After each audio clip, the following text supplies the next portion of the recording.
are we going? But you don't remember anything. I've already told you 3 times that today we have the screening of the documentary on the First World War. What? No, I'm going. Another documentary? No. I'm going to smoke. Can you tell the professor that I don't feel well? But I really Thank you, my friends. See you later. I have to admit it.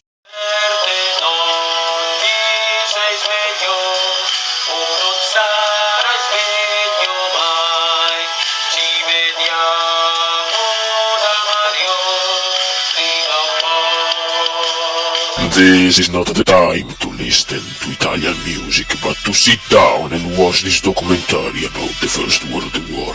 I will quiz you tomorrow about this topic. Students, you must immediately put your device gadgets, I mean your phones, on the table. Then sit down and watch this documentary carefully and assiduously. I expect not to fly. To fly. Good vision! The First World War, or the Great War, took place between 1914 and 1918. The nations that competed were the Allied powers of the Entente, such as Great Britain, France, Serbia and the Russian Empire, who were later joined by Italy, Greece, Portugal, Romania and the United States, against the Central Powers, Germany and Austria. Hungary, later supported by the Ottoman Empire and Bulgaria. It all started on July 28, 1914, when Archduke and heir to the throne Franz Ferdinand and his wife Sophie were assassinated in Sarajevo by Gavrilo Princip, who was a Bosnian student belonging to the Black Hand, Serbian terrorist organization. The Austro-Hungarian Empire declared war on Serbia, and the conflict initially called the European War by contemporaries began, which later took the name of the First World War. With the involvement of the colonies of the British Empire and other non-European countries, including the United States of America and the Japanese Empire. Some famous battles are Tannenberg, August 1914, where Russian soldiers, on behalf of Tsar Nicholas II, were brutally defeated by Hindenburg and Ludendorff, 2 German commanders.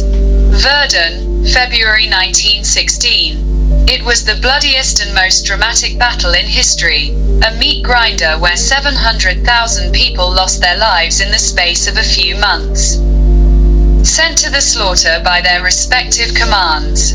Caporetto, October 1917, where the Austro-German soldiers, Caporetto, October 1917, on October 24, 1917, the Austro-Germans, strong in reinforcements from an eastern front dissolved by the Russian Revolution, attacked and tragically defeated the Italian soldiers. Friuli was occupied.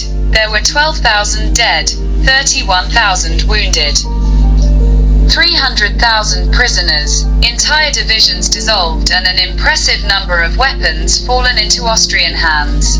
After replacing the inefficient Cadorna with Diaz, our army, morally supported by the new military leaders and strengthened in armaments by the Allies, miraculously managed, on the Piave, to stop the enemy and subsequently achieve victory in the Battle of Vittorio Veneto.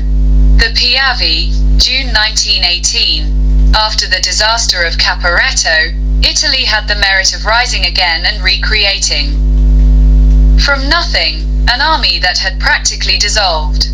The approximately 300,000 stragglers of the Isonzo, reinforced by new divisions, consisting, in large part, of the boys of 1899. By new units and equipment, were reorganized and brought back to the Piave line, by the new major command, led by Armando Diaz, a man of extraordinary human qualities, unknown, however, by a Cadorna who, with his firmness, had contributed, not a little, to the discouragement of the troops.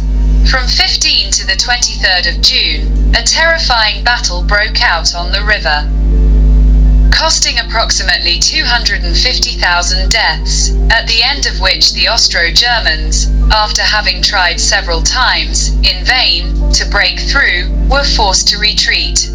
Italy was saved, and the triumph obtained laid the foundations for the offensive that led our army to the final victory over an Austria-Hungary that did not survive the defeat. The Piave, for its part, would become, from that moment on, the emblem of Italian national pride and of the courage of a people determined to resist to the death against any attempt at oppression. The war ended on November 11, 1918, with the Armistice of Compiègne, which occurred after the surrender of Germany. The war was over, involving 31 countries and mobilizing 50 million men. It cost the lives of more than 10 million soldiers. The victorious powers, United States, Great Britain, France and the other Allied nations, imposed very punitive measures on Germany in territorial, economic and military terms.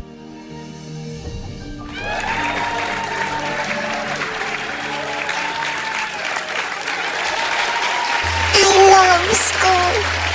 What? Are you crazy?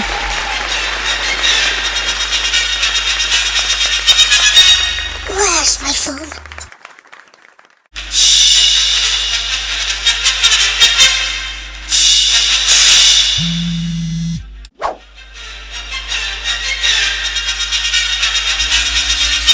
What will have happened? Captain Phasma? Well done, Phasma. Child's play for me. And now we can complete the Master's plan.